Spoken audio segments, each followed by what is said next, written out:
All right. Welcome back, everybody. I'm going to try to keep us in the time bounds today, but I forgot to do this last time. So if everybody would, let's bow our heads and say a quick prayer to kick things off. So,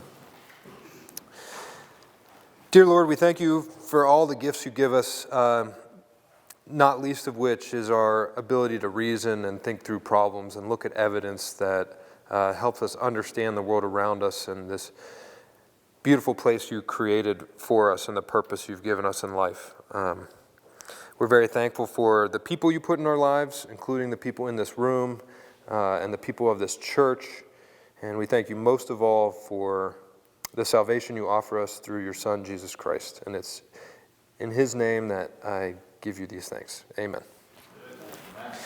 All right, so real quick review from last week. Reviewing my own video footage, I did make some errors during the portion where I was talking about the mathematical challenges to neo-Darwinism. I just made some errors with the general numbers and which number was which. I kind of got confused. My notes are correct, though. So the notes I sent you out will clarify the mistakes I made in there. None of the conclusions or the general argument I was making about the mathematics are wrong. So I just screwed up what a couple of the numbers were and what they represented. So I also wanted to review from last week, because I didn't mention it, is this idea of the God of the gaps, right? A lot of times you'll hear people referring to some of the evidence I gave last week as weak because it's an argument from a God of the gaps theory. Whatever we have a gap in knowledge of, we plug God in there, right? And this is kind of in ancient times when nobody knew how lightning worked, you had the God of lightning. And you didn't know how the oceans worked, you had the God of the oceans, right? That is not a fair criticism of what we discussed last week or what we're going to discuss this week, because we were specifically basing inference to the best explanation based on evidence, right? So we were making inductive reasoning based on evidence the exact same way you would in any other type of conclusion or study. So you can't really claim God of the gaps, right? We were following the evidence to where it leads. And lastly, I touched on this a little bit last week. This is really the mind-blowing part about philosophy and stuff when you sit down and think about the ground level things of the universe. But I've heard people say several times this week when I was watching debates, talk about, physical processes, quote-unquote physical processes. Well, we can easily explain that came about through quote-unquote physical processes. And what you have to remember is we don't really have a good handle on what we mean by the word physical, right? I explained last week that if you boil everything down to the foundational levels of what we understand as physics that you would study in science class, we don't really know what any of the things at the basement level are. Like, we don't really know what force is or energy is. Like, we know that they affect things that we see, and we can describe that, and then we just attribute a name to them, right? But we don't know what gravity is, we don't know what time is or space is. All we can do is describe observations, and then we attribute how observations work in the world, and we put a word to it and call this energy, and we call this force, right? But those aren't physical things. They're not made out of particles. Particles we know actually can be converted to energy. So when you get to ground level, it gets very illusory, these ideas of what are physical things, right? So just remember that. When someone says, oh, I can explain X, Y, Z all through pure science and physics and physical processes, they probably haven't sat down and thought about, like, well, what does that actually mean at base level enough, right? Because if you get down to the bottom of it, that's not really a meaningful thing, right? That's why we have all these wonderful philosophical questions that people have been trying to answer forever, because you can't really ground yourself in physical processes. It's an illusory concept anyway. So with that, I want to bring us to where we are today, right? So we're building the case for God. So we started in class 1, right? The universe was created, apparently, right? It had a cause because it began to exist. That cause had a bunch of attributes. Those attributes kind of led us to suspect that it's God. We look at other attributes of the universe, the fine-tuning of the universe. When we look at life and how complex it is, and the information that is foundational to life, right? We have ascribed meaning in information at the base of life that we assess has to come from intelligence. So we're building this case, right? God exists and created and designed the universe, right? And so the next question then is, what kind of God, right? So far, most of what we've been talking about is big G God, but we're not in a big G God church, right? We're in a Christian church. So I had a request. I just want to go over this briefly to not use too much time, about some of the biggest different types of gods, right? So we have theism on one side, atheism on the other, and in the middle you have pantheism or deism. They're both slightly different. I'm a terrible speller, so everybody's probably familiar with this term, probably most predominantly familiar with this term too, right? And then you have these ones in the middle, which you're probably a little less familiar with. This is the negative belief in God, right? And you'll hear some people try to squirm away from arguments and say, well, this doesn't actually mean that I believe there is no God. It just means that I lack a belief in God, which is a way of copping out of an argument for them needing to make an argument for the fact that they don't believe in God, right? The reason that doesn't hold is that these can't both be true simultaneously, right? And if the definition of atheism was just that you lacked a belief in God, then they could both be true simultaneously. God could exist and you could lack a belief in him, right? So theism and atheism would exist, and that's kind of counterintuitive because they're negatives of each other. So this is really the positive belief that there is no God. This is in what we believe, which is that there is a personal God that created the universe but is outside the universe and interacts with the universe, right? Pantheism and deism are slightly different. Pantheism is this idea that the universe is God. God is contained in all of the material and mathematics of the universe. Like the universe is one and the same with God, right? Deism, I think, kind of sits in between here. Deism is the idea that, okay, there could be a creator God that snapped his fingers at the Big Bang and created the universe, but from that point forward, he has not participated whatsoever, right? He just set all the rules, gave it the flick to put everything in motion, and everything we've seen since is just the inner workings of the rules that he set forth that, time equals zero, right? That's deism, okay? So already in the first two classes, right, we've pretty strongly tried to argue against this one. And I think we've done a pretty good job last week that life requires a theistic God, right? You can't flick the universe into motion and expect what we learned about life last week to just come into existence on its own, right? So the life and what we see in biology is one of your strongest arguments against these ideas, right? And that gets you into the category that we're kind of all most familiar with, which is Judeo-Christianity and then afterwards Islamic faith, right? Everybody good on those? Right. So I like this. A good way to know which type of God is true would be for God to reveal himself to us and prove it through a miracle, right? So we're certainly not the only religion on the planet that believes in miracles. I think but one thing that is unique to ours and kind of interesting is that everything hinges on a miracle, right?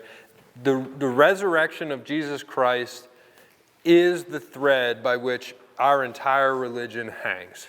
Paul even says this himself, right? If Jesus did not rise from the dead, then Christianity is a fool's errand.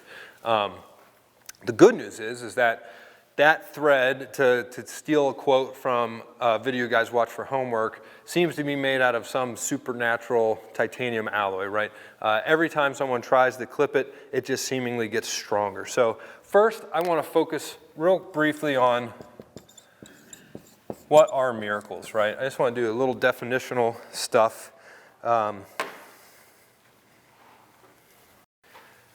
So again, none of this is absolute. A lot of this will be my opinion taken from other people's opinions. A lot of this could be argued about. I think first of all, we have to define miracles as supernatural, right?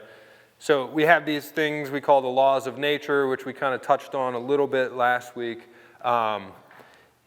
We might all believe in divine providence, which would be coincidence, God working in our lives to bring about things, but he does that through the natural laws of nature, right? He might put a person in your life, or he might make something fall in front of your car so that you didn't get there and you actually avoided being in a wreck, right? Those we would not call necessarily as miraculous because they are within what we perceive as the normal workings of the laws of nature, right? When we talk about miraculous things, these are things where the laws of nature seem to be broken, at least temporarily, right? Some of the stuff we talked about earlier, like things appearing or things not functioning the way that they should. And that brings up the second point, and this is kind of obvious, but we kind of have to assume miracles are somewhat irregular. If they were regular, then they wouldn't be special, right? And if they weren't special, then they wouldn't necessarily be useful to us to kind of like wake us up and get us to pay attention, right? And so they can't happen all the time. And this takes us to why are miracles used in the Bible predominantly, right? So I heard a breakdown, I think from Frank Turek, that if you look at like the number of miracles in the Bible over the time span, it averages out something to like a miracle every 8 years, right? But we know there are hundreds of years of silence, right, where there really weren't any miracles. They're generally stacked up in short periods of time throughout the Judeo-Christian history, right? And if you generalize why God uses miracles, it's to testify, right? That's the use of miracles throughout the Bible. It's to testify that someone is speaking for God.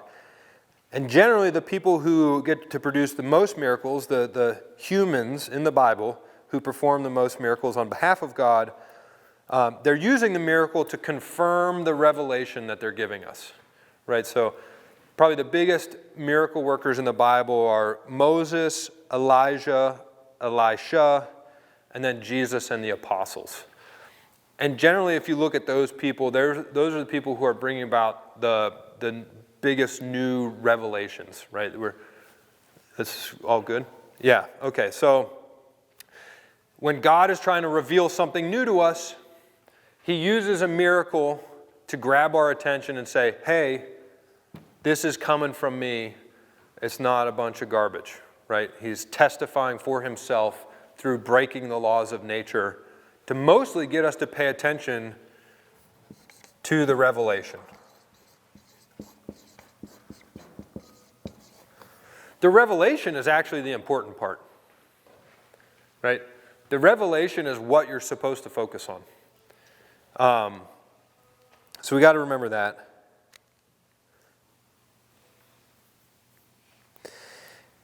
And then I always like to think about, why does everyone find miracles so hard to believe in, right? Does anybody find miracles hard to believe in, or is it just me? Because I think my wife finds it easier to believe in miracles than I did, at least at first. Everybody just like nod your head a little bit. Is it hard to believe that big miracles happen? Okay, so I think there's a forgetfulness in society that you actually already believe in several very big miracles that you just kind of take for granted, right? So we're going to talk tonight a lot about the resurrection, right? But everybody got this? Why is the resurrection so hard to believe when we've already had the surrection? Surrection's a word. It means the rising. There's an insurrection. We've heard the word insurrection. We've heard the word resurrection, right? The root of all those is the surrection. That's kind of like the rising. What did we just talk about last week, right? Everybody, we talked last week about the rising of life from inanimate objects. And everybody on this planet, unless they're one of the weird people who thinks we're all in a simulation somehow, and I'm not even sure how that works, but presuming you're not one of those people, everybody assumes that life happened somehow from non-life. And we have no real good idea how that happened yet, right? We have people who are trying to look for physical processes that would produce that, even though we don't understand physical processes, but everybody just accepts that life is here, right? Even if you were atheistic and you believed life could be produced through inanimate atoms and chemistry, right? Why then would it be so hard to believe that someone might come back to life? We don't really know what makes someone alive versus dead. In that instant where you cease to be alive and you die, right? From an atheistic point of view, we don't really know what magically happens at that part that makes all the atoms of your body go from striving towards continuing to live and divide to all of a sudden not and decaying, right? So the surrection is all around us, right?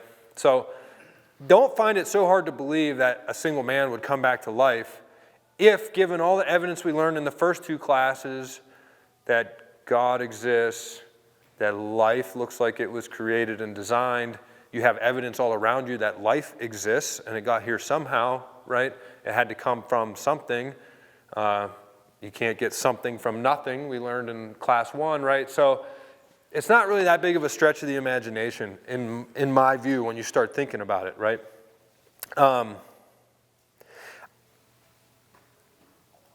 I think another thing that's good to focus on, I mean, the resurrection is, and this might spark a discussion, right? The resurrection is wonderful and gives us a lot of hope. But I would actually argue, the more that I've thought about this, is that the more important miracle happened on Friday, not on Sunday, right? The resurrection is the testimony of God that what Jesus said is true, right? The testimony is pointing to the new revelation. And the new revelation is that Jesus is our sacrificial atonement of sins, right? That he took on our sins and saved us on Friday when he died, right? While the resurrection gives us hope that we will join him in resurrection, I actually am now starting to look at the dynamic of Easter weekend as like the bigger of the two miracles happened on the cross, not when he walked out of the tomb, right? That was just hey, you can believe that what I said about what I was doing at the cross is true. And here's God saying you can trust me, right? So this is the testimony. The revelation is actually that, Jesus was here to justify us to God, and that we can trust him in that. And the proof that we can trust him is the fact that he rose from the dead. Okay, so there are some atheist philosophers throughout time who have argued that it's always more reasonable for a wise man to believe a miracle didn't happen than it did. And this is pretty clearly not true, because all of those atheistic philosophers take for granted several large miracles that they don't really want to address. You know, the Big Bang we talked about at the beginning of the class is we got the universe from nothing. Even if you don't believe in God, that seems miraculous. Life from inanimacy, which we've never seen before, so it only ever happened once. We went from non-life to life one time. We've never seen it happen again, so that's a miracle unexplained. There are several miracles at the foundation of atheism that the joke is, like, if you give us 2 free miracles, we can explain the rest, right? But they need a couple free miracles that are in their presuppositions. All right, so that's I think with that, we'll actually go, nope, one more thing of introduction. And we're on time, so we're good. All right, so it's totally reasonable to believe in miracles if you have evidence for them, right? And before we start digging into the evidence for the resurrection of Jesus, I want to cover really quickly a difference between 2 types of sciences, right? All right, so this is what we're all used to when we hear people talk about science. It's empirical science. This is like a scientist doing an experiment in a lab, right? He's investigating the present, repeatable things that can be reproduced elsewhere. They're currently observable right now, always. They're always observable. I can reproduce them somewhere else and observe them in the present. And it measures how things interact. This goes back to that science answers the hows, right? So if I'm a scientist and I come up with a hypothesis in my chemistry class, I can reproduce my experiments anywhere in the world in the current time. Other people can observe what happens in front of them and reproduce the results, right? So this is kind of investigating the laws of nature, the how. This is what we all did in high school, right? Forensic science is still science, again, depending on your definition, but this examines the past. It is not repeatable or reproducible. It happened once, and it already happened, and you can't go back and watch it in person. So what you're left with is looking at evidence and clues and making, we've already covered this topic, the inference to the most likely explanation.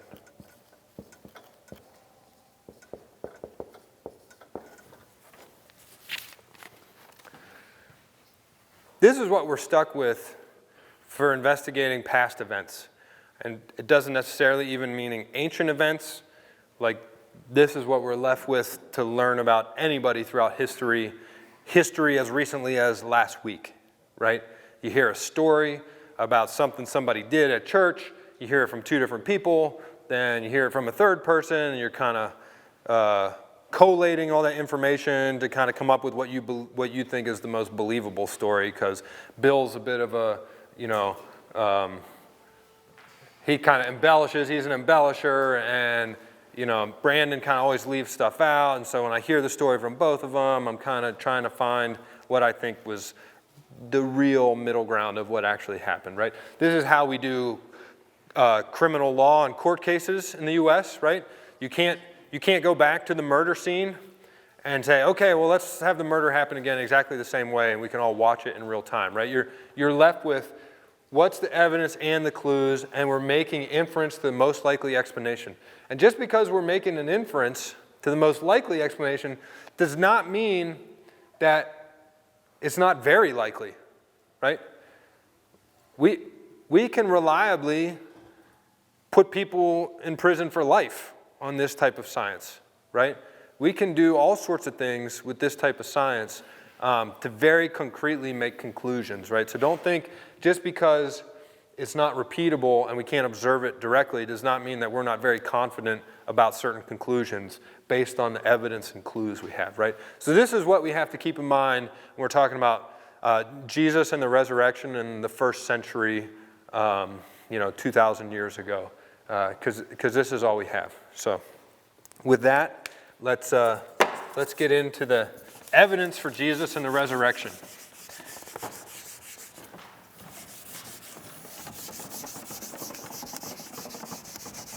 So the first thing, the first half that I want to get into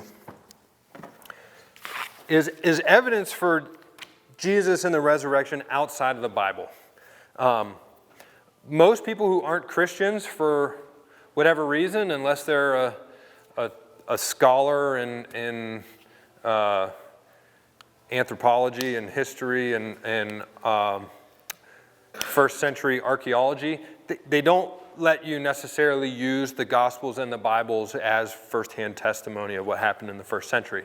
We're going to find out in the second half of the class that that's not actually a fair stance, that the Gospels and what we look at in the Bible and the New Testament actually qualifies probably better than most other ancient writings we have for the time period of any other figure that you've heard in history in that time period. They're actually probably better and more reasonable pieces of evidence than what we have to believe that Caesar existed at the time. But the good news is we can even give them that argument, okay, I won't use the Bible and the Gospels, and we can still come up with a very compelling, reasonable stance that Jesus and the resurrection occurred, right? So I had you guys watch a couple videos for homework, depending on which ones you watched. One of the videos went through a number of what they call extra biblical sources that refer to and solidify some of the known facts we have about the period, right? So there's a Greek writer by the name of Julius Africanus who is quoting a previous writer, Thallus, from 52 AD. So remember, Jesus did his ministry in the early 30s and was crucified around 36. Who knows? Yeah, in the 30s, somewhere right around in there, around 30 AD to. Okay, so. Yeah, right. We go into this idea of uncertainty later. But anyway, Thallus is writing in around 52, right? So somewhere around 20 years after. And in Thallus's writing, who is not a Christian, he's writing about the darkness and the earthquake experienced at the death of Jesus, right? And he's actually arguing that the darkness was due to a solar eclipse, and not anything supernatural. But regardless, what we can pull from this implicitly is he's acknowledging that Jesus lived and was a man, and that he was crucified on the cross underneath Pontius Pilate, right? So there's a couple facts you can tease out of there. And in fact, there's a bunch of writers outside of the Bible who, when you collectively look at them, you can understand a lot of things, or you can pinpoint a bunch of facts on your map that, hey, if I look at this collection of extra biblical writers, I know that Jesus was a person, that he died, and we're going to go through that list of facts that you can actually get all sorts of critical, non-Christian historical scholars to agree upon. There's really not any argument about anymore these days. So if anybody watched the Dr. Hazen video, we're going to go through most of those, right? So these are good to know. So you have agreed upon facts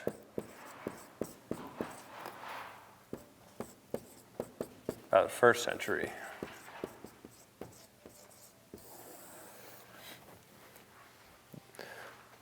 This is like 99% without the use of the Bible.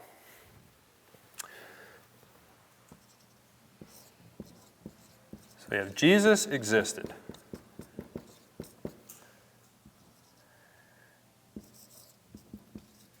We have that he died by crucifixion.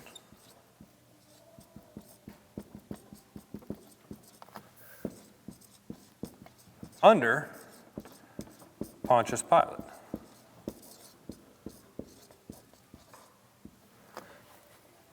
And I'll put in here, and the Sanhedrin. So there are extra biblical sources that point to the Jews, the leaders of the Jews, being the ones who convinced Pontius Pilate to crucify Jesus, right?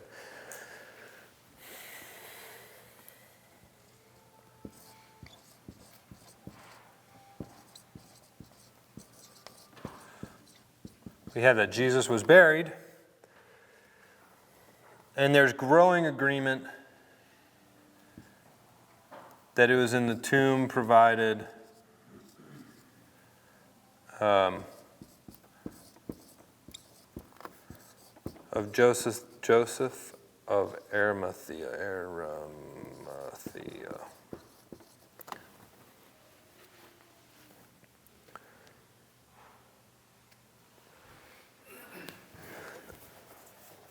Again, this is through extra biblical writing.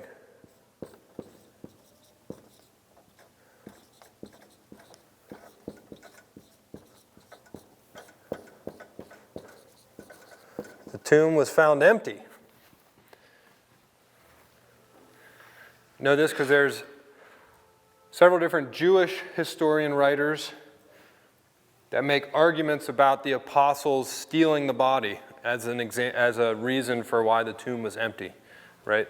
So that might be arguable, is that the apostles stole the body, but what it implies is that the tomb was found empty because they were compelled to give a reason for why it was empty. They're arguing about reasons why it was empty. A couple others I'm not going to write down because they take a bunch of space, but his apostles believed that he rose from the dead and appeared to them. So that's confirmed in extra biblical sources. And then I think most importantly, which is what we're going to spend a lot of time on next, is there's lots of extra biblical writings describing the early Christian church in the middle first century and the fact that it had some radically different beliefs from Jewish traditions and that the preaching was centered around Jesus as God, preaching of resurrection, and preaching forgiveness of sins right from the bat, right? So the other fact is, so this is a lot, right? So the main argument we're going to look at for the belief in the resurrection based on non-biblical testimony is this idea of sufficient reason to explain the differences between early Christians and the Jews. So we have all these agreed upon historical facts, not even using the Bible, right? And a lot of those center around the early church. So if we look at the beliefs of the early church, we see a bunch of radical differences from the Jewish cradle that it came out of, right? We have a ton of Jewish history. We know very well what Jewish beliefs were and what they were based out of, right? And a lot of the early church happened right at the heart of the Jewish culture. It sprung up in Jerusalem. So that's an important point, number one.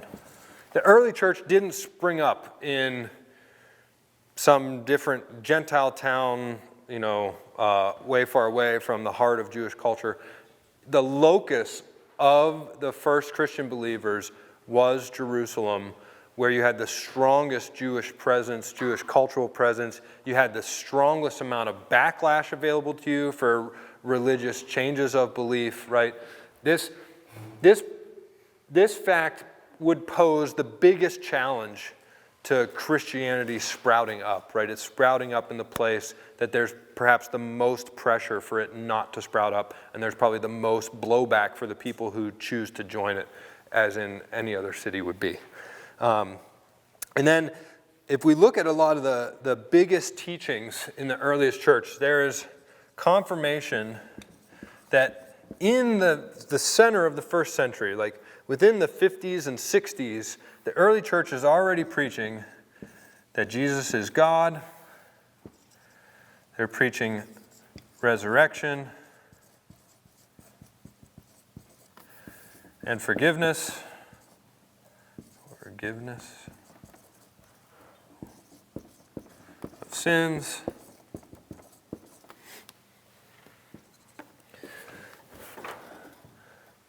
They moved from Saturday to Sunday worship. They went largely from works to grace. You can read this as circumcision to baptism. A lot of the stuff we already know, right? They quit doing animal sacrifices. There's some Greek writers that confirm even taking of the Last Supper, or eating a meal together and the breaking of bread as part of the Sunday ceremony, right? We have evidence that they've already moved from a monotheistic God definition to the Trinity as we kind of understand it today, right? They had shifted quite dramatically. If you think about how heretical that was from a Jewish cultural position, right? Jesus claiming himself as God and the Holy Spirit was part of the thing that got him killed, right? So that's a pretty radical transition to a monotheistic view of God to now preaching Trinity of God. The other thing, I know everybody's heard before. This list is pretty long, so we're just writing some of the big ones up here, but they changed their definition of a Messiah, right? Messiah went from conquering to sacrificial.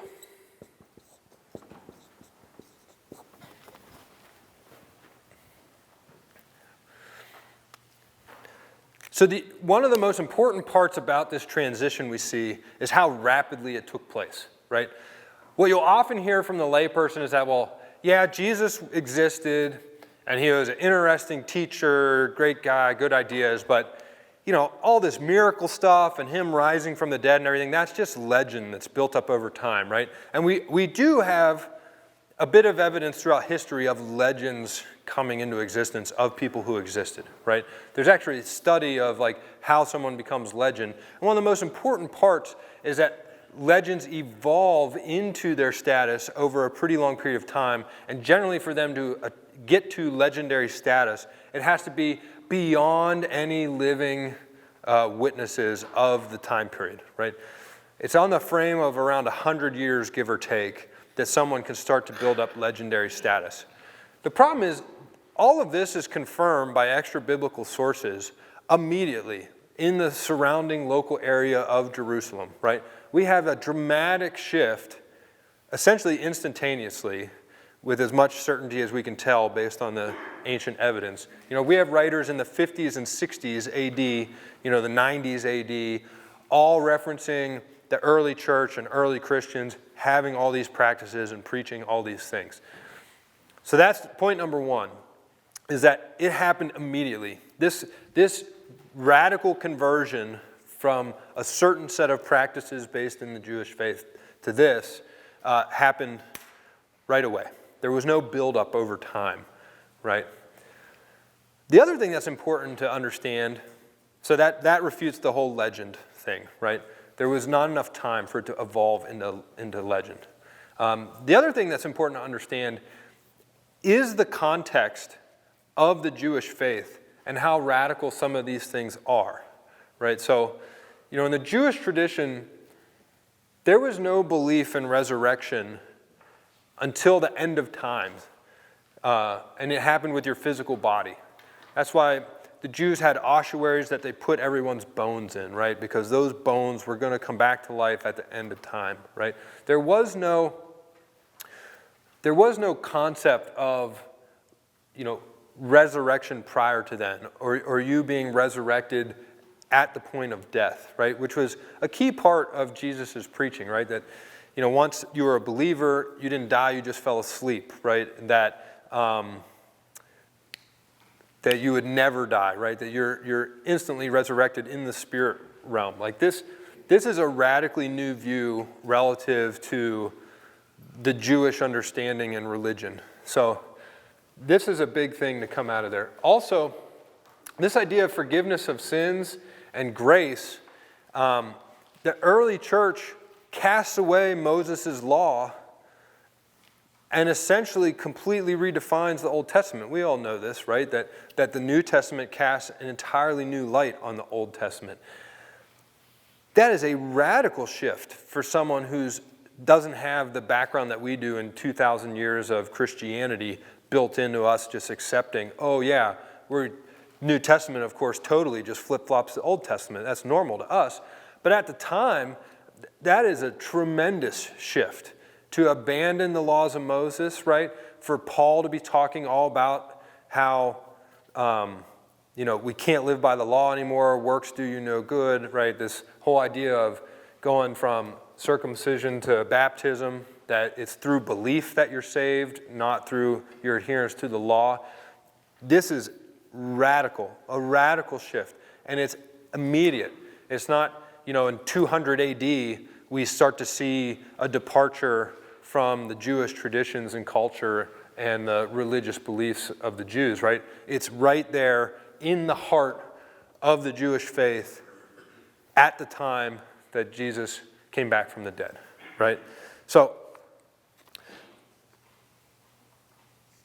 that is probably, most historians that I've heard talk about this, and again, I'm not an expert on this, I've heard most historians talk about the context of the Jewish culture as being the most important thing for really giving you a frame of reference for how crazy these shifts were to have happened as quickly as they did. So those are kind of your two biggest points.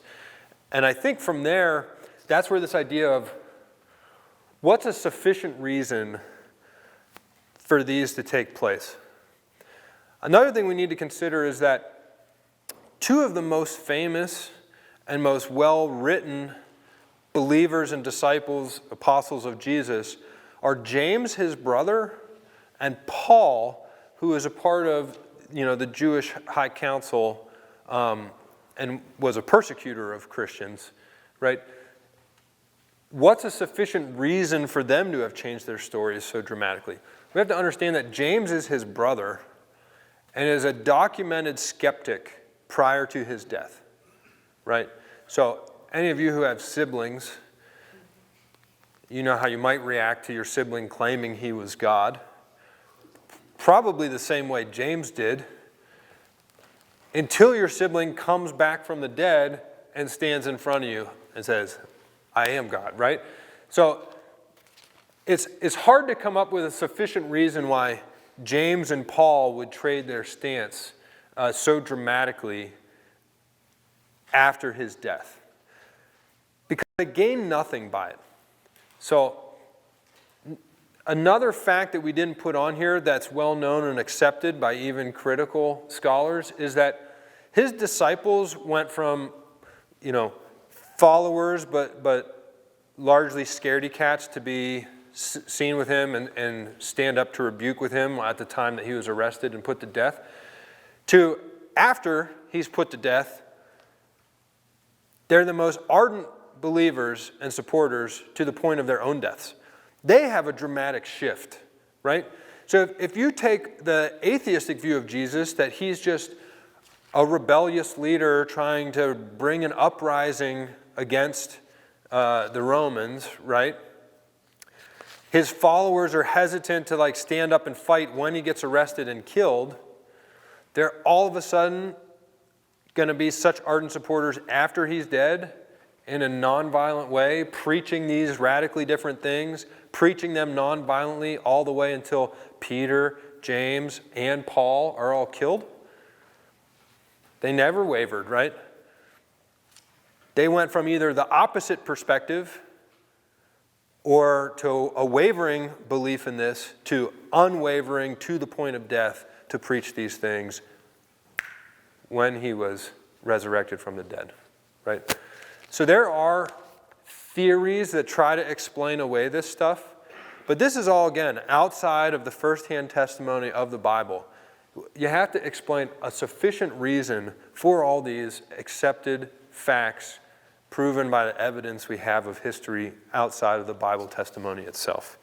There are more, but I think that gives a good summary of it. Everybody good with that? So that's extra biblical sources. Good so far? Good so far. All right. We're on time. Now let's go to why we shouldn't throw out the Bible as being, not valid evidence of the time period.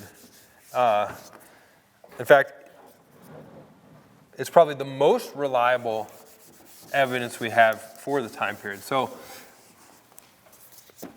what you got to understand is when someone says, oh yeah, but that's just all, you're just taking the evidence from the Gospels, right? What they're really saying is, I don't believe the Gospels are valid testimony, right? I don't believe the Gospels are truthful or that they actually represent eyewitness biographical testimony, which there's a lot of evidence to show that it is. So I think it's good. First off, and this is where Mike might help me because I think Mike's the one who taught me this originally, so I'm going to be paraphrasing him.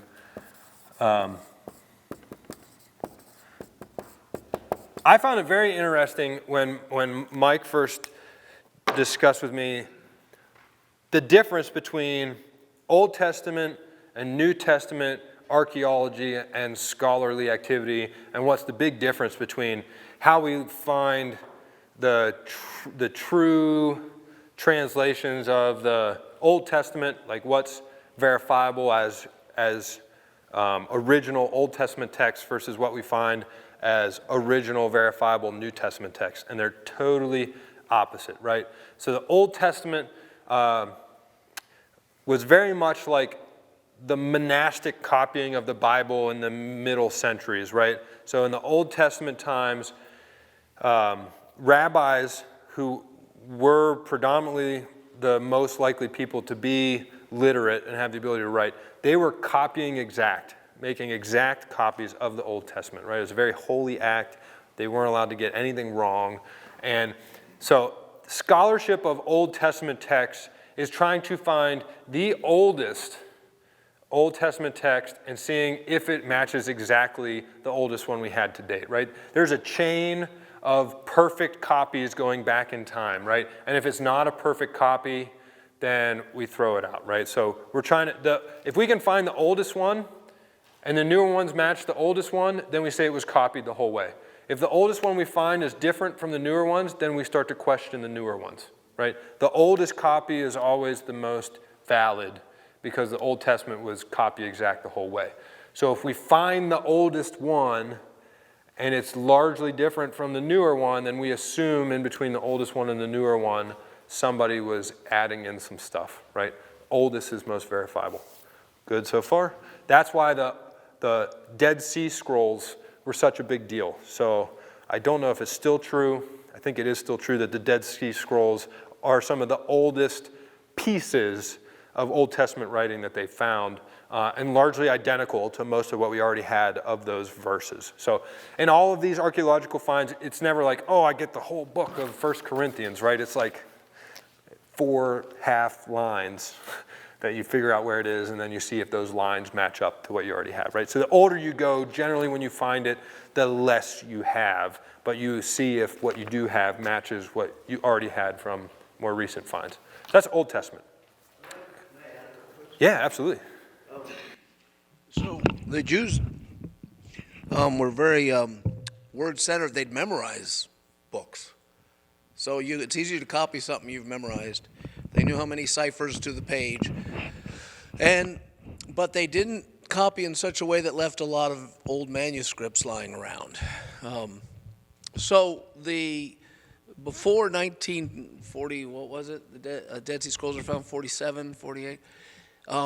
The oldest full manuscript of the Old Testament we had was 800 AD.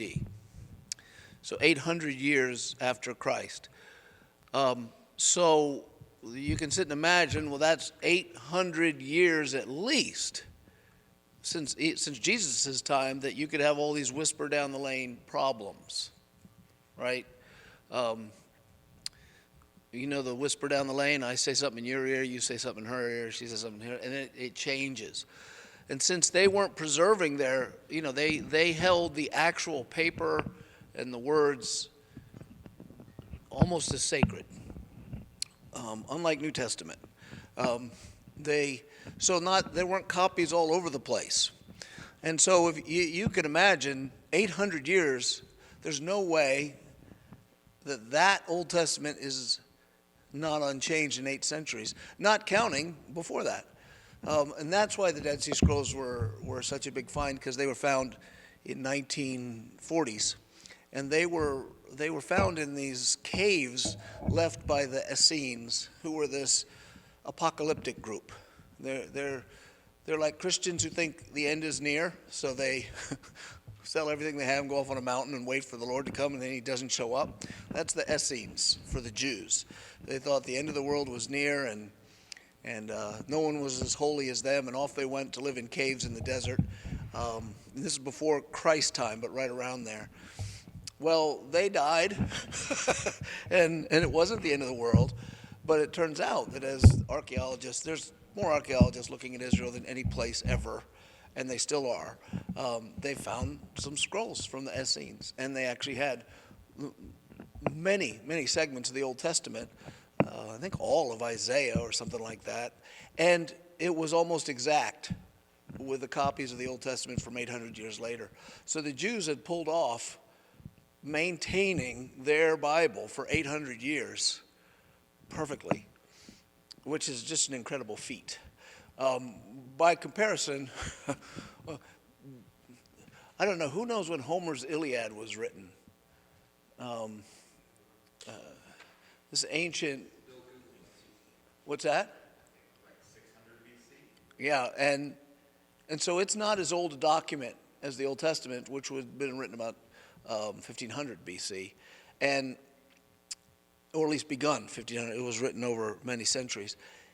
And yet they only have like a couple copies of that. They're not sure if the copies they have of that are even true. But you never hear anyone say, well, we don't know if Homer really wrote this.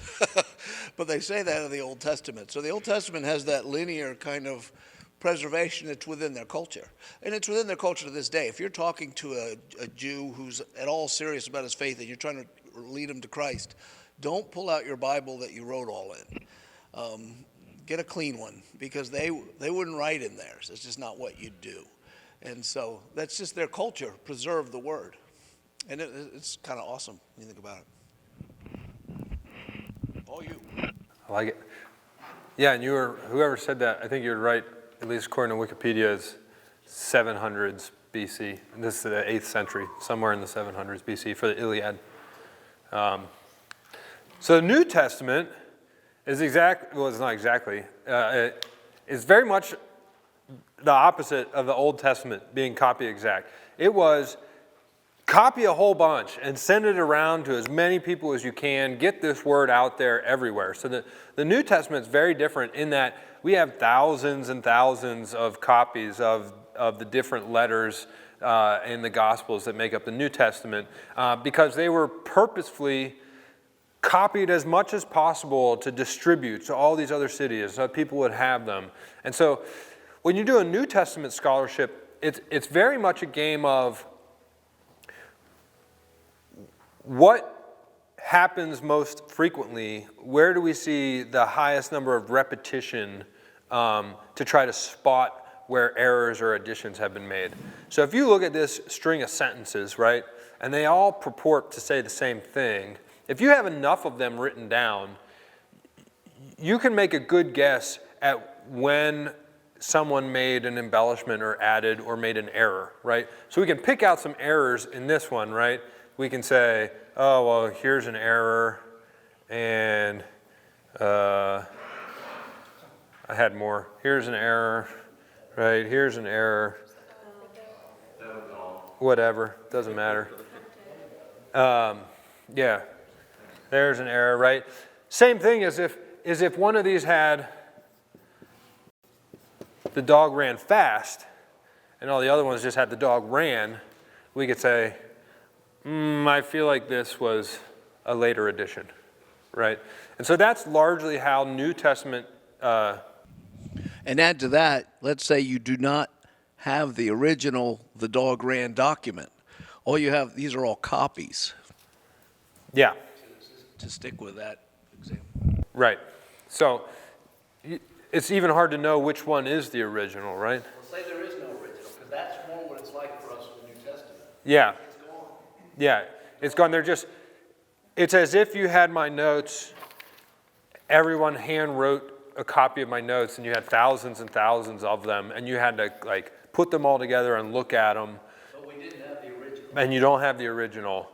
You're trying to surmise what the original said based on repetition and lots of examples, right? And the good news is that, you know, in most cases, there's a lot of repetition of agreement.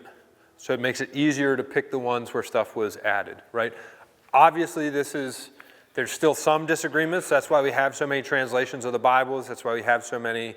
and asterisks. And in your Bible, you can say, well, you know, this is in italics. Well, the italics is because we added it for English translation. But that's why there's some where, you know, this word isn't included in this translation and is in this one. And it's because people sussing through, scholars, thousands and thousands of copies of the same, you know, letter to the Corinthians, and trying to, through all the copies, suss out what the original text was based on repetition.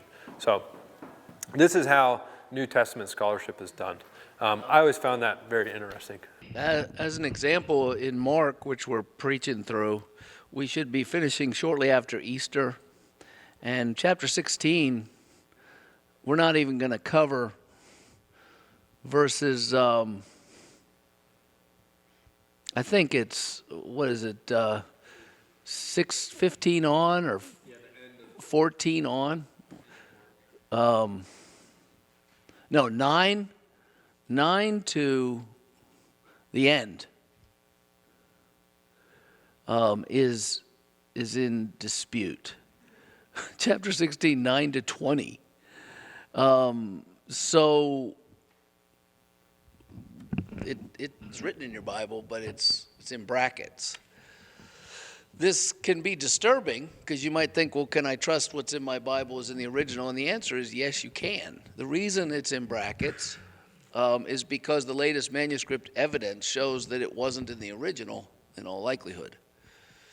And you say, well, how does that make me feel better? Well, it should make you feel better because we know all the places that weren't in the originals.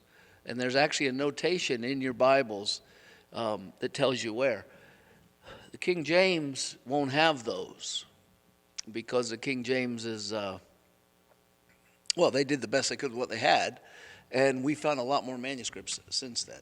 But this is why there is a bit of a cultish movement in America, and it's only America as far as I know, called the King James Only movement. And they claim everyone else is taking stuff out of the Bible, and they're changing the Word of God. It's just, I hate to say this, but it's ignorance and anti-intellectualism to say that. It's just stupid, okay? I don't know how else to say it, but they're some very sincere, they're around here. You could find King James only churches around here. They're sincere, but they're sincerely ignorant. It's just dumb. English is not the language the Bible is written in, so there's no such thing as a King James authoritative version. So when we say the Bible is inerrant, in the New Testament, we're talking about the original autograph. And we don't have a single original manuscript. We don't have a single one.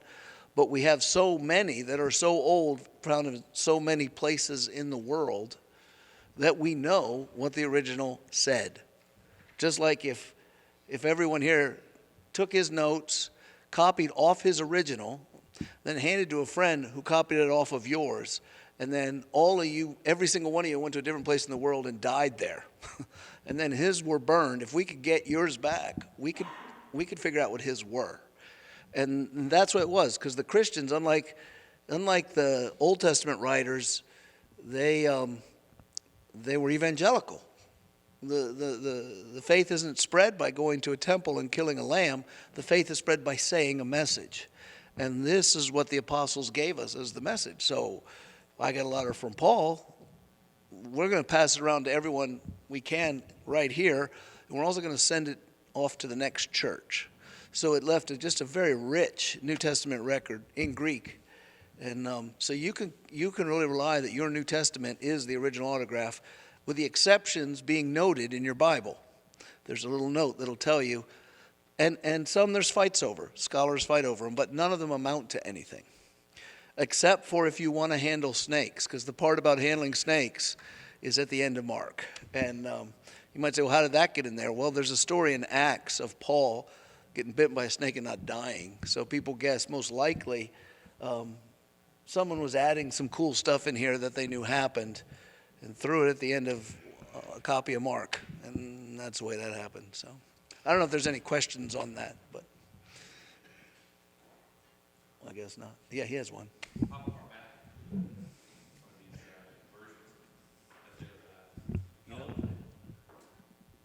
Which ones? I don't know what the oldest manuscripts are, but we have them pretty early. Okay, so that would be the hundreds. There's a great guy to listen to on this is James White. But yeah, I think in the hundreds AD. And they have different names. They have letter numbers, and they're all pieces again. Like they have like half of the book of Luke and a couple paragraphs of Corinthians in one of the oldest ones. And it's bits and pieces. But to kind of piggyback off of what Mike was saying about can you trust your New Testament,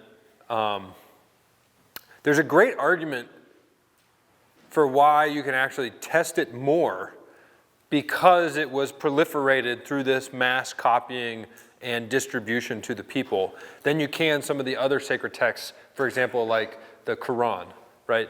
So the other option for this is like the King James style of option, which the Quran underwent, which was there is only one true copy, and I, as your leader, get to keep it. And it might get rewritten, but you would never know.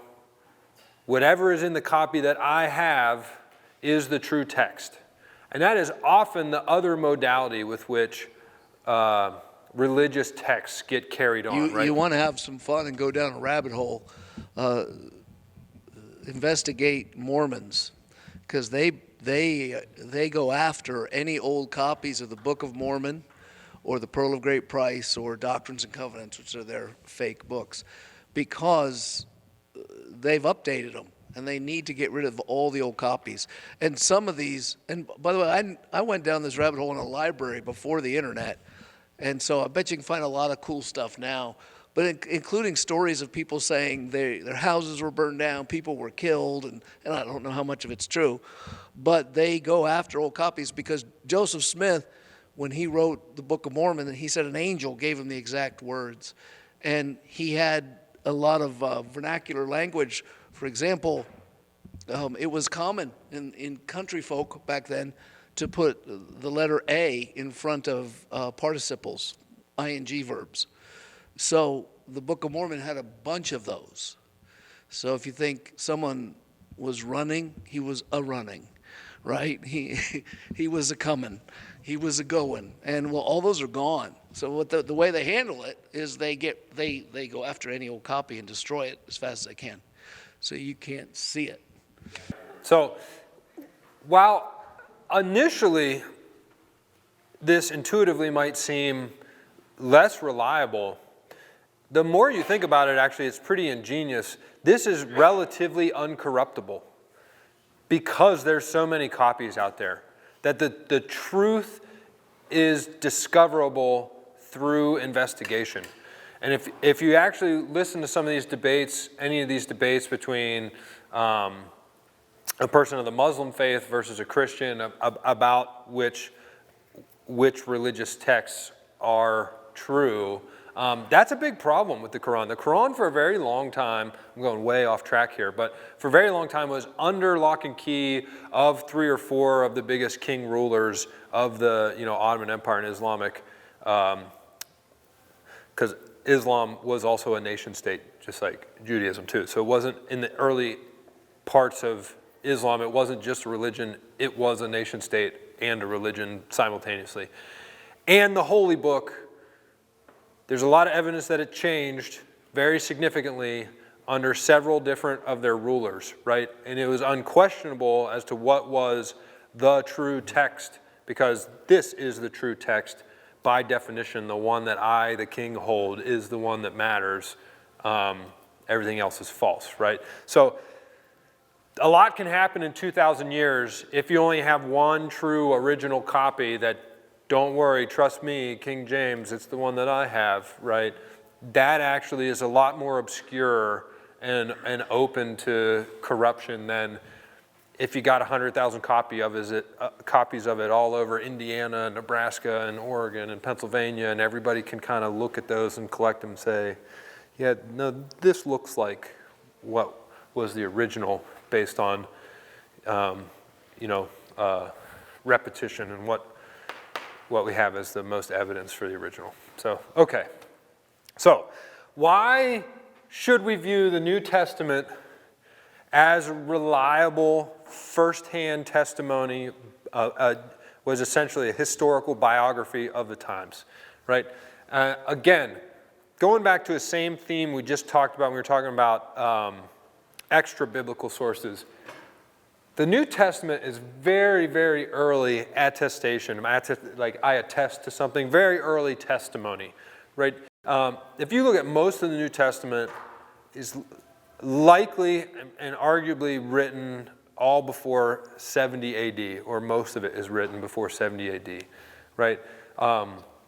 We know James and Paul both died in the 60s. James died in 62. That is one of the most nailed down historical facts, and that's from extra biblical texts as well. James, Jesus' brother, not James, the brother of John, son of Zebedee. James, Jesus' brother, was actually very famous, became famous in the early church. A lot written about him outside of the Bible. He was killed for his beliefs in Christianity in 62, so he had to write his books prior to then. 1 Corinthians, I think they have some evidence that it was written in the 50s, and 1 Corinthians references Mark. So Mark was likely pre-50s. We have to remember, right, that Jesus was crucified and resurrected somewhere between 30 and 35 AD, right? So the vast majority of the books of the New Testament were all written within the lifespan of everyone who was around to witness him get crucified and resurrect, right? So that's very important. The other thing is, they're very specific. So not only did they happen early, they name names of people who were still alive, who were alive when Jesus was crucified and were still alive at a lot of the writing of the New Testament. And not just obscure people, right? What we have to remember is that when the New Testament writers call out Joseph of Arimathea, who we know Jesus was buried in his grave, right? And we learn about Nicodemus, right? In Jerusalem, which is where we just learned is the heart of where Christianity started, they are big, big name people, right? Nicodemus is on the Sanhedrin, so is Joseph of Arimathea. That's like in the United States calling out 2 Supreme Court justices and acknowledging them as specific actors and observers of what's going on during this testimony, right? It's not like you're making obscure people up to try to make your story sound better, right? They're naming people who everyone at the time of this writing would know, not necessarily know personally, but would know because they're bigwig people in Jerusalem, right? It would be like saying Chief Justice Rehnquist was there, he saw it, right? Go ask him, right? It's not like, oh, John, some random guy down the street. These are big people. Also, the level of specificity in most of the Gospels is a good argument against this idea of legend growing. So when we look at other legend stories from ancient literature, they do not have any of the specificity that the Gospels have, right? If you read, I have a passage in here from Luke. It's the start of Luke 3, right? In the 15th year of the reign of Tiberius Caesar, Pontius Pilate being governor of Judea and Herod being tetrarch of Galilee, his brother Philip, tetrarch of the region of blah, blah, blah, blah, blah. Right? He goes through all of the governors and leaders during the priesthood of Annas and Caiaphas. The word of God came to John, the son of Zechariah, in the wilderness. Right? So it's very specific. It gives the year in the reign of Tiberius Caesar. It tells you who was in charge of the region, who all the governors were. It is specific enough, written early enough, that anyone who were to read that at the time of its writing could say, if I cared to, I could go find people who lived in that area at that time, right? It's like, I'm saying this happened in Katanning in 2016, right? Or in 2002, or in, what year is it, 2021? If you look at Luke and the likely time that Luke was writing, it is like saying, in 2001 in Katanning at this gas station, right, it blew up and a whole bunch of people died, right? Well, if I was writing that down with that level of specificity right now, you all could very easily, if you were skeptical of it, find people in Katanning who were around at that time, right? They named specific people, specific places. It does not have the characteristic of what we see in any other legend story, which again happens generally much later than the event and is much more general language. In Paul's writing, as far as specificity goes, is we all know Paul talks about in 1 Corinthians Jesus appearing to Cephas and the 12 and 500 other believers. And then in that verse, he says, I know some of which are with you, right? So whoever he's writing to at Corinth, he's suggesting that some of the people at the church in Corinth were there when Jesus appeared to the 500, right? So you have to assume that not only did he appear to the 12 disciples, but that when Paul claims that he appeared to a large number of people and then says, some of which I know who are with you, and that's getting passed around the city of Corinth, that wouldn't just be like taken for granted, right? If again, there's thousands of these being written and distributed around, and you knew that there were firsthand witnesses of the risen Christ in your local city startup Christian church, right? You'd probably want to go talk to them and hear their story, right?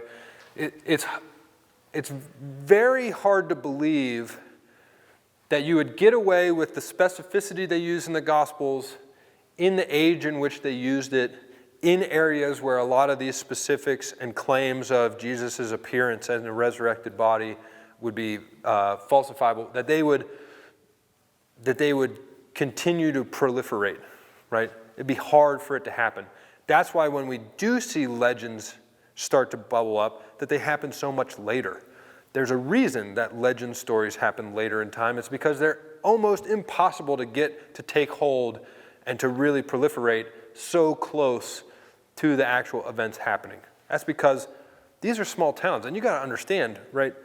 Relative to the size of towns we're used to, these are much smaller places, right? Katanning would be a very large town in first century Judea, right? So in a lot of these places, they're not that big. Populations are much smaller than we're used to. So this is really good evidence to, again, take this as firsthand testimony. These two things by themselves would make all those extra biblical writings that we were using as evidence before, this is much more reliable than those, based on how people would look at ancient texts, right?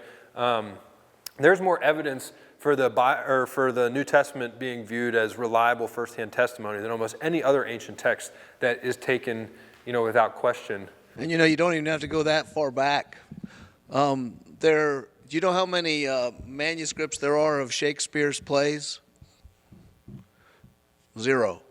And that was the 1600s, right? 1500s, 1600s. So 1500 years later, Shakespeare, and nobody says, well, I wonder if Romeo really said to be or not to be.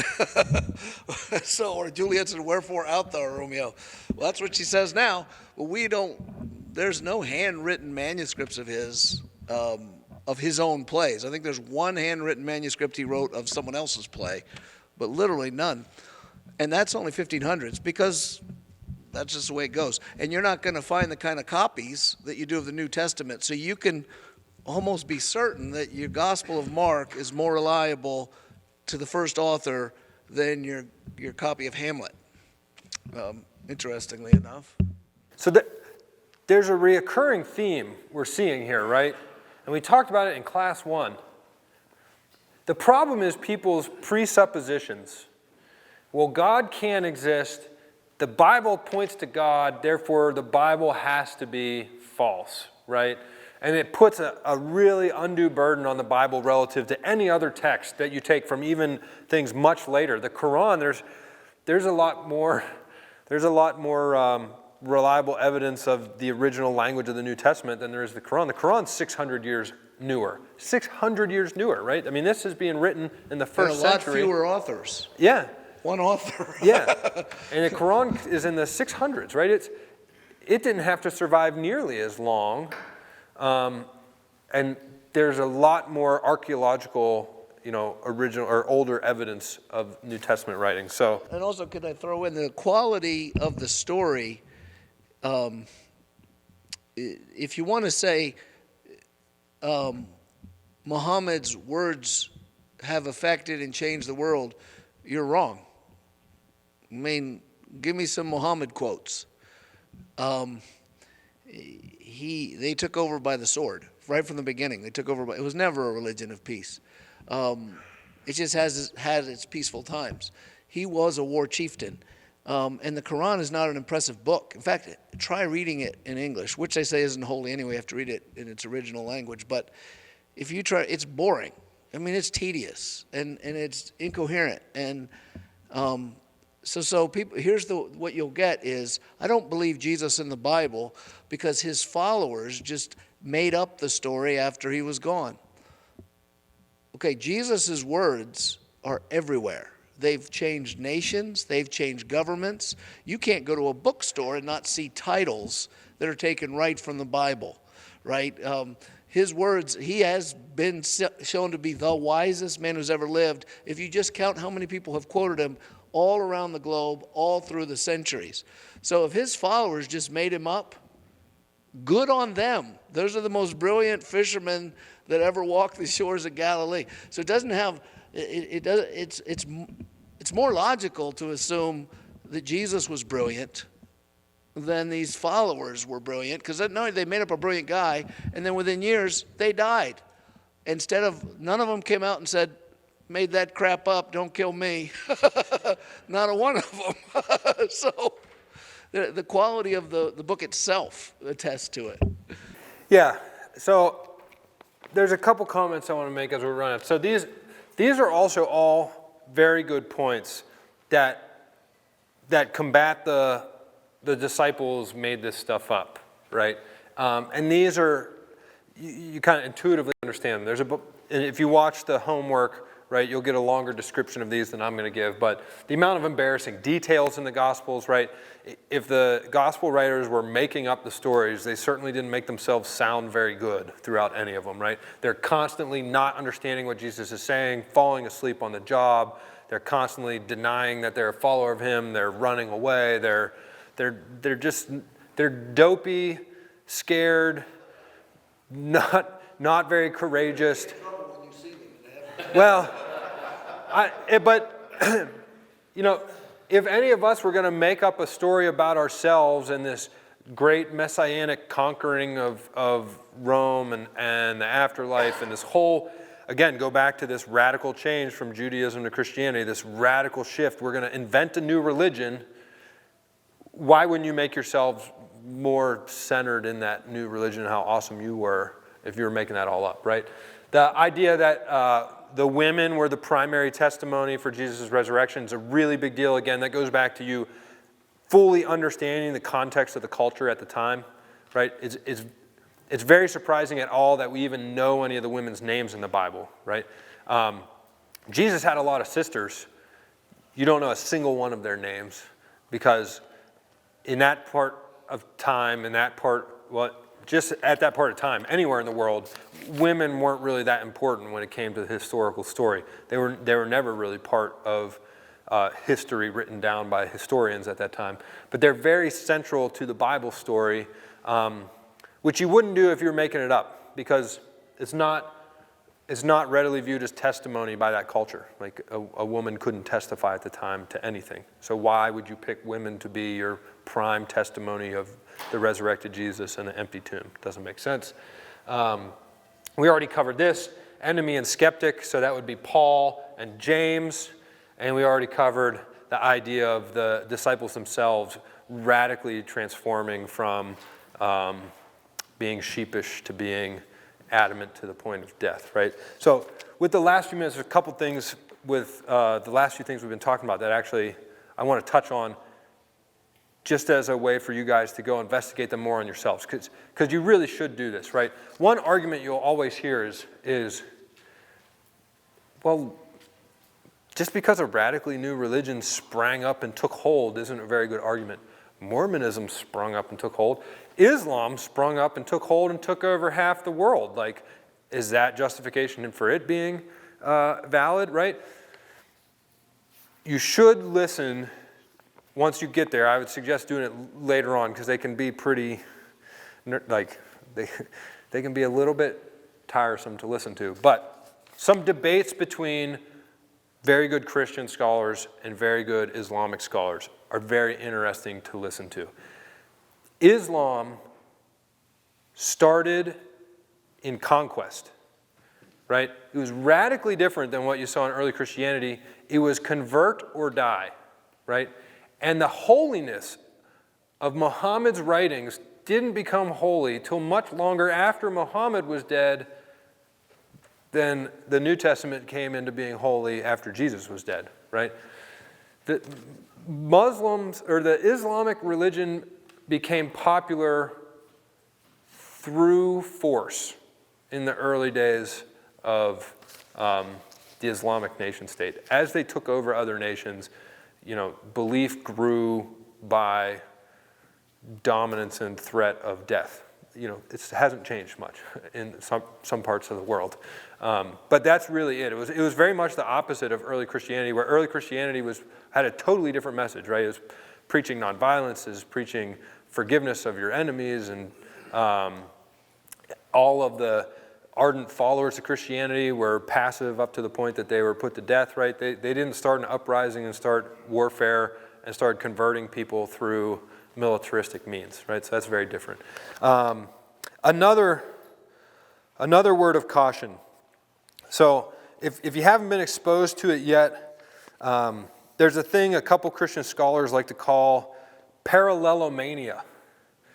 So there's this idea that there's a bunch of other small g gods in earlier time that have a lot of similar characteristics and parallels to the Christ story in Christianity, right? There's the idea of some Egyptian gods and some other ancient gods that were died and resurrected, that fed a bunch of people with a little bit of food, that have a lot of parallels to a lot of the miracle stories in the New Testament. And the argument they're trying to make is that the disciples did make up the story about Jesus, and they just welded a bunch of old God stories into a Jewish culture. There's some really great debates out there that destroy this argument. In fact, most of the readings of those ancient texts, which there's not much of for these ancient gods, they're misread or mistranslated purposefully to make them as much like the Jesus story as possible. And when you have an actual scholar, like a great guy to listen to is James White. He does Alpha and Omega Ministries. He's his PhD or his scholarly focus is actually on ancient archaeological teaching, and he knows tons of languages and everything. He actually can translate the originals of most of those ancient Sanskrit languages and stuff, and the stories are tenuously, if anything, similar to the Jesus story, and the argument is, well, so what? I mean, the fact that Osiris or whatever in ancient Egypt went to the underworld and then came back from the underworld, like, we could count that as a resurrection, but it's wholly different than the resurrection story being taught by Jesus and his disciples and what it means, right? We learned that the resurrection story is just testimony of the forgiveness of sins and the atonement, right? So be aware of parallelomania. If you go watch some video on the internet where somebody tries to show all these old gods that had all the same characteristics of Jesus and happened beforehand, and Jesus is just a rinse, wash, or repeat of old miracles from old religions, take that with a big grain of salt and go watch somebody counter those arguments, right? It's always good to have point counterpoint. There's an entire 2-hour debate between James White and this atheist on this idea of parallelomania. And it's a very powerful debate. And then the last thing, which I am not certainly an expert on, but another argument you're going to hear a lot, you've probably all heard it in your life, that you should spend some time digging into to educate yourself a little more on is, why am I having a brain fart right now? Disagreements in the Bible, not disagreements. Contradictions in the Bible. And what actually counts as a contradiction, what we should expect when we're listening to multiple people's personal testimony. And there's some really great talks by tons of people on contradictions in the Bible, right? So there's a lot of atheist, secular people out there who you'll watch a whole video on the internet of them just hammering contradictions in the Bible, and they're really misconstruing a lot of things. Again, don't expose yourself to only one side of an argument without exposing yourself to the counter side of the argument too. I'm not against watching those videos and listening to their argument, but then go listen to a Christian theologian try to explain the contradictions, and you decide which is reasonable, right? And it can help you a lot. So be aware of parallelomania, do some reading on contradictions in the Bible and what actually is a contradiction, and should we expect these minor contradictions. And watching a talk or two on, contrast and compare the Islamic faith versus the Christian faith is pretty interesting too these days. I think it's good to have pretty strong feel for what's different about the two, and that they are extraordinarily different. It's also interesting how much they are the same. No question, Islam steals from the New Testament. It steals from the Bible. It puts Jesus in there. And so does Mormonism, obviously does. Here's something very interesting. You want to see some parallelism? If I told you a man was troubled about the religious disagreements surrounding him, and Christianity was one of those religions, so he went off into the wilderness by himself to pray, and then in his prayer an angel saw him and visited him, and then that angel gave him a book and gave him the exact words to write, and then that man went and started a religion with his family. Who would you think I'm talking about? It's both. Isn't that interesting? They both have the exact same story. One said he saw Gabriel. Muhammad did better with his fake religion because I think he went with Gabriel, and Joseph Smith went with an angel named Moroni. So yeah, it's like I have imbecile for mine, ignoramucy, but they steal right from Christianity. There's no doubt they steal from. So they're Satan's counterfeits. Those three religions he put on the board, which the theistic ones, they're all Abrahamic, right? Here's a logic in time. You'll hear people say, "Well, aren't all the Islamic people? Doesn't that come from Ishmael, from the Old Testament? You have Isaac and Ishmael, Abraham's children. What's wrong with that logic?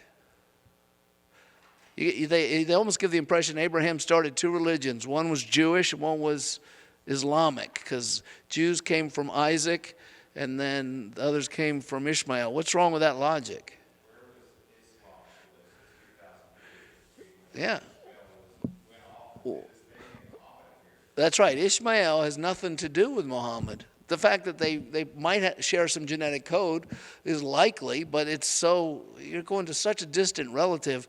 And Ishmael would have believed the same thing about God that Isaac believed, because he was Abraham's kid. and he didn't have all this Islamic BS in his head. So there's a lot of stealing from Jesus. He had a pretty good idea, so people steal it.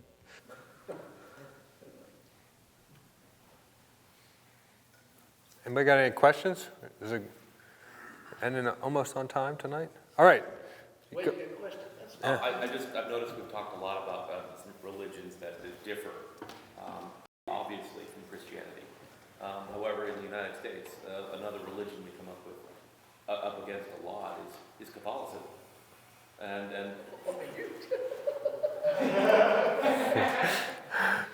Tackling it, aren't you? Is it another religion? I think it can be. I mean, they believe that divine revelation is coming down through new means, right? Yeah, they wouldn't call it that. But you're right. They believe popes can speak. I mean, I think Satan's strategy is spectacular when you deviate just enough to make people think that they're safe, and it's a manipulation by small steps to deviate away from Christianity. And Yeah, the errors of Catholicism are very real. But what do we have in common with Catholicism that we don't have in common with Mormons or Jehovah's Witnesses or Islam? We have the Apostles' Creed. yeah, So we have the ancient creeds. It's impossible to say in our history we haven't all intermingled. We all come from the same root, if you will. And yeah, their error is they believe that popes can write tradition. It's very much like the Jewish era in Jesus' day, where they had the Mishnah and the teachings of the rabbis that they elevated the same as the Old Testament.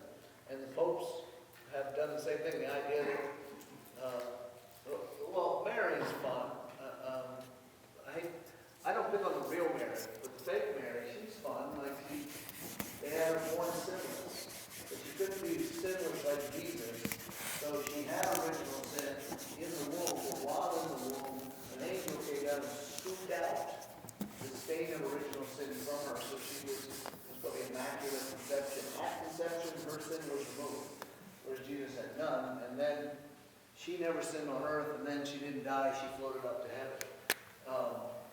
And now she also is kind of the co-redemptrix because you access Jesus through her.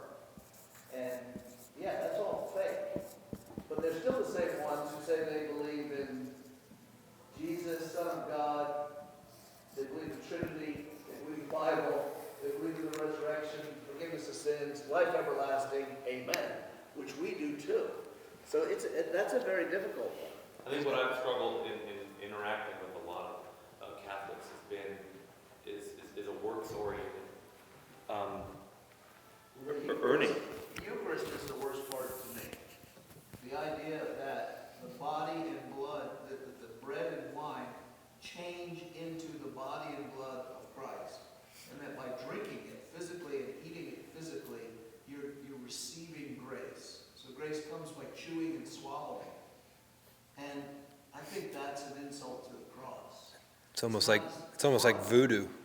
It's nutty, but over time that developed. And, I agree with you. Calling it a false religion's hard though, because at its root, they do have the same belief system we do. They just have a lot more accessories that are getting in the way of like humans able to forgive sins Yeah. and confession and this is, it's dangerous stuff. I agree 100%. That's why I don't want It's to. not to drag everybody down further this rabbit hole, but we talked a little bit about this at our community group this week. I think it really depends on the Catholic, because I kind of put it all in the same camp for a while. I went to Catholic school, Catholic till I was not religious and then got saved for the first time. But I've actually met a few Catholics now who I think definitely Born again. are saved, love Jesus above everything, talk about Jesus more than anything. They're still in the Catholic Church, but they're notably different in that they still have some weird things that I think are not sound doctrine. Like, a guy I work with was talking about the joy of sitting in front of the Eucharist.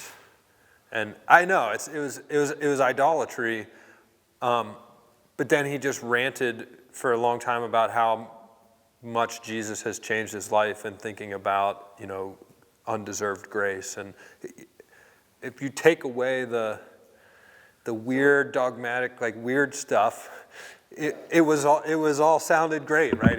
He would have fit in just fine. So you're saved, but you're saved by what? Grace, Right, but what mechanically? faith. Yeah, but the mechanics that happen to you. You're born again. Yeah, you die to self and. No, you're actually right. You actually receive the Holy Spirit and you're regenerated within. And so we struggle because for us, then we can say, well, you have to have the right doctrine to be saved. And that's hard because you don't. You can believe a lot of stupid things when you're born again. The goal then is to begin to learn the right doctrine afterwards. I mean, very few people sit through a theology class, learn all the right doctrine, and then go, okay, now I got it. I'm going to be born again now. Normally, it's just Christ died for sin, and they believe. So a Catholic can, obviously, be regenerate, as well as a Mormon could. The expectation, if you're a Mormon, you get saved, you must have misunderstood what they said. And read the Bible for yourself, right? Or if you're a Catholic and you're born again, you'd expect people to grow out of it, right? Do you know what I mean? You'd expect them but I can't, when I was younger, I just said, you can't be a Catholic and be saved because that's what I'd say. But now I won't say that.